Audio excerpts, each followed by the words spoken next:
Namaskar to the all pharma professionals, and thank you to being a participant of this group. Then I am also very happy to see that people और लोगों को देखते हुए. Then most of the people are associated with us. Then most of the people regularly calling to me also to understand the things, to understand about the group vision, also to group working concepts also. Then I am also very happy and excited to share some additional things also, because this is a group regarding के where you will get the some real motivation या practical motivation की हम बात करते हैं कि then being a employment being a employ you should understand about कि then today I am just going to discuss about the toxic culture. Toxic जो working culture होता है हमारा, जो कंपनी का कल्चर होता है, उसके बारे में I will try to disclose some basically facts. Basically किस तरह से वो क्रिएट होता है, किस तरह से वो बनता है बेसिकली जब हम वर्किंग कल्चर की बात करते हैं. क्योंकि हर आदमी बोल तो बड़ी आसानी से देता है कि there is a toxic culture है, अच्छा कल्चर नहीं है कंपनी में, वैसा कल्चर है. हु इज रेस्पॉन्सिबल या who is creating like that culture? कौन लोग ऐसे होते हैं जो उसको क्रिएट कर देते हैं? किन लोगों की वजह से क्रिएट हो जाता है? क्या ये एक दिन का काम है? क्या किसी व्यक्ति विशेष का काम होता है इस तरह का कल्चर क्रिएट करना? तो इसमें थोड़े से मल्टीपल एक्टिविटीज हैं, मल्टीपल एस्पेक्ट्स हैं कि then I will try to disclose in front of you, because I am also having a 23-year working experience with the multiple companies, with the MNCs as well as the non-MNCs also. Then I can basically, it is my own experience. Maybe some people may be agreed or disagreed, but then it is my duty to explain the things कि what is the fact of behind this particular statement, कि what is the real definition of the toxic culture, then how it creates in our organization basically. First of all this is a there is a basically, इसका जो मुख्य कारण है ये है कि जब हम लोगों के साथ में पार्शियल हो जाते हैं, अच्छे लोगों को हम बेसिकली अटेंड नहीं करते हैं, और उन लोगों के साथ में जो लोग उतने टेक्निकल भी नहीं होते और केवल उनकी एक जो फ्लेटरी कहते हैं ना, फ्लेटरिंग जो करने की आदत होती है, जो चापलूसी करने की आदत होती है, अच्छे लोगों को हम इग्नोर कर देते हैं और ऐसे लोगों को अटेंड करते रहते हैं हम, being a senior, being a leader, being a boss, being a manager, कि उनकी वजह से जो क्रेडिबिलिटी होती है, अच्छे लोगों की क्रेडिबिलिटी खराब हो जाती है, और ये बड़ा फ्रिक्वेंटली होता है. और अच्छे लोग पर्टिकुलर टाइम में एक लेवल तक आपके ऑर्गेनाइजेशन में काम करते हैं, फिर अच्छे लोगों का आना जाना लगा रहता है, रोकते नहीं है, लेकिन फिर वो निकल जाते हैं समय के हिसाब से.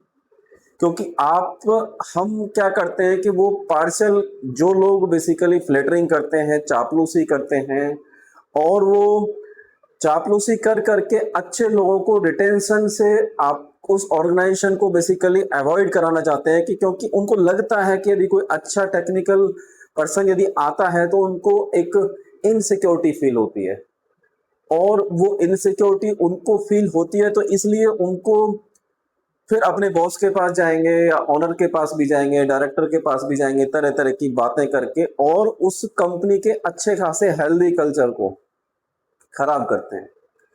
खराब करने में यदि मैं बात करूं तो खराब करने में उनका हाथ तो होता ही होता है, जो लोग फ्लैटरिंग करते हैं, जो लोग चापलूसी करते हैं, क्योंकि उनको तो जॉब करनी होती है, अपनी जॉब कैसे भी करके चलानी होती है. उनको किसी टेक्निकलिटी से ऑर्गेनाइजेशन ग्रोथ करेगा नहीं करेगा उससे उनको कोई मतलब नहीं.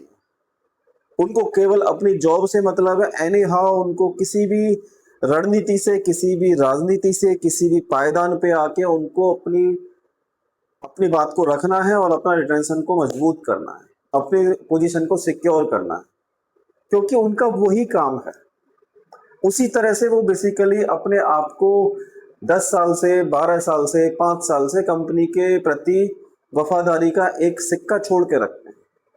ठीक है, वफादारी हो सकती है, लेकिन यदि उनकी वफादारी किसी टेक्निकल बंदे के लिए और टेक्निकल यदि बंदा है, टेक्निकल क्रेडिबिलिटी किसी के अंदर अच्छी है और वो रिटेंशन हमारी टीम में नहीं हो पाता या वो ऑर्गेनाइजेशन का पार्ट नहीं बन पाता है, तो उसका नुकसान किसको होता है? उसका नुकसान ऑर्गेनाइजेशन को होता है। और ऑर्गेनाइजेशन के जो ऑनर हैं, डायरेक्टर हैं, प्रमोटर्स हैं, उनको इस चीज को समझना चाहिए। उनको भी कुछ टाइम के लिए वो फ्लेटरिंग, चापलूसी बहुत सारे बंदों की बड़ी अच्छी लगती है, लेकिन वो अपना ही नुकसान कर रहे होते हैं डायरेक्टली इनडायरेक्टली। और यदि मैं इस चापलूसी का घटक की बात करूं, जो बेसिकली फैक्टर है, जो चापलूसी कर रहा है वो तो एक लेवल का जिम्मेदार है, लेकिन उससे 4 गुना जिम्मेदार वो है जो चापलूसी अटेंड कर रहा है। यदि कोई बंदा चापलूसी अटेंड कर रहा है और कोई बंदा चापलूसी कर रहा है, तो वो चापलूसी तभी तक करेगा जब वो सामने वाला बंदा अटेंड कर रहा है, उसको अटेंड करने में मजा आ रहा है। यदि वो अटेंड नहीं करेगा तो सामने वाले की हिम्मत ही नहीं है कि चापलूसी कर जाए। मेरे 23 साल के कैरियर में मेरा कोई चापलूस नहीं बना आज तक, और मैं किसी का चापलूस नहीं बना, यदि मैं अपनी बात करूं। और लेकिन बहुत सारे लोग अपने चापलूस बना लेते हैं और खुद भी चापलूस बन जाते हैं। लेकिन उससे क्या होता है? उससे केवल और केवल हम अपने आप को खोखला करते हैं। चापलूसी करने वाला भी और चापलूसी अटेंड करने वाला भी, और हम खोखला इस लेवल तक कर लेते हैं कि सही बंदों की क्रेडिबिलिटी, सही बंदों की कैपेसिटी, सही बंदों की यूटिलाइजेशन हम नहीं कर पाते। हम उनको रख भी लेंगे, रख भी लेते हैं किसी ना किसी वजह से, क्योंकि हमारे अंदर वही चापलूसी की भावना के तहत करके किसी ना किसी को हम ट्रैप कर भी लेते हैं। लेकिन सही बंदे समय के हिसाब से निकल जाते हैं, या आपके किसी गलत ट्रैप में आकर निकाल दिए जाते हैं, क्योंकि आपको पसंद भी कहाँ आते हैं।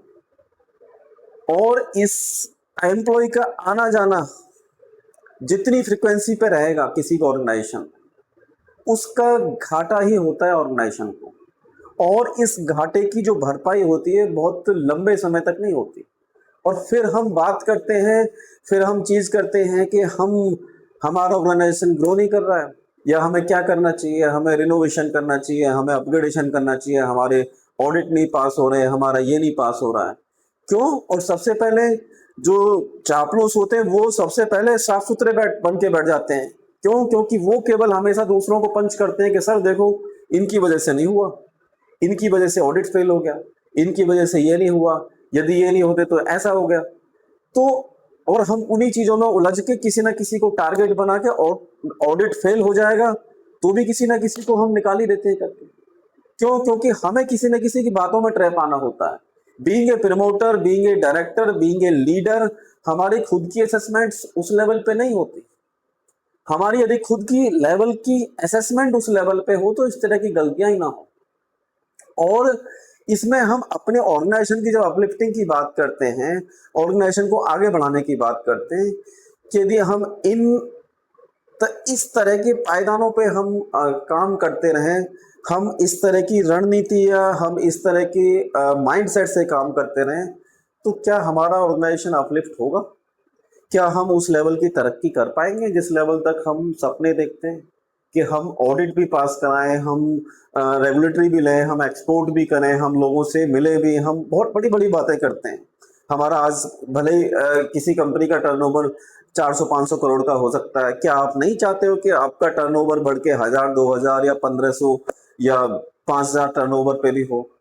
क्योंकि पहले हम कम से कम एक प्रोफेशन में हैं, तो कम से कम हमारे अंदर प्रोफेशनलिज्म तो होनी चाहिए। हम सही मायने में ना प्रोफेशनलिज्म बन पाते, ना हम इमोशन के हम बात करते हैं कि हाँ यार प्रोफेशनलिज्म है, और उस प्रोफेशनलिज्म को हम चमचागिरी में अपने आप को ट्रैप कर लेते हैं, चमचागिरी अटेंड करने में और चमचागिरी को बढ़ावा देने। उसमें हाथ किसका होता है? उसमें हाथ सीनियर्स का होता है। जिन सीनियर्स को मजा आता है, जो सीनियर्स अपनी नॉन टेक्निकल, जो टेक्निकलिटी, जो नॉन टेक्निकलिटी को छुपाने के लिए अपनी जो उनकी नॉलेज का स्तर है उसको कहीं ना कहीं घुमाने के लिए, कहीं ना कहीं दूसरे लोगों के सामने ना आए, उसको उजागर होने से जो उनको डर होता है, वो बस किसी ना किसी लोगों के कंधों पे खेलते रहते हैं। लेकिन जो ऑनर्स है, एंड ऑफ द डे जो प्रमोटर्स हैं, जिनकी पॉकेट से पैसा जाता है, जिनकी पॉकेट का नुकसान होता है, जो कंपनी हर साल 20%, 30% या 35% ग्रो कर सकती है, वो कंपनी 5% भी ग्रो नहीं कर पाती, 10% भी ग्रो करना मुश्किल हो जाता है। यदि कोई कंपनी 10% भी ग्रो नहीं कर रही है, तो क्या आप चाहोगे कि 10% भी किसी को इंक्रीमेंट दे पाओगे? नहीं दे पाओगे ना।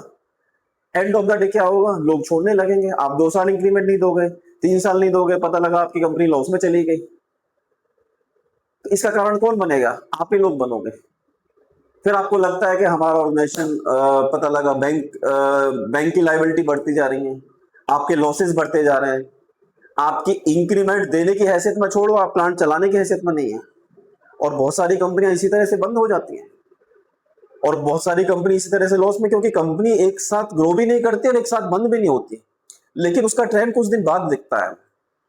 लेकिन समय रहते ही हमें उस चीज को देख लेना चाहिए, उस चीज को समझ लेना चाहिए कि किस तरह के जो घटिया लोग हैं हमारे ऑर्गेनाइजेशन में, जो हमारे अच्छे खासे हेल्दी कल्चर को टॉक्सिक, जिसको बोलते हैं ना, जहरीला कल्चर कर रहे हैं, जो इस अच्छे खासे कल्चर में जहर मिलाने का काम कर रहे हैं, और कौन वो सीनियर लोग हैं जो उसको बढ़ावा दे रहे हैं। ऐसे लोगों को पहले आइडेंटिफाई करने की जरूरत है।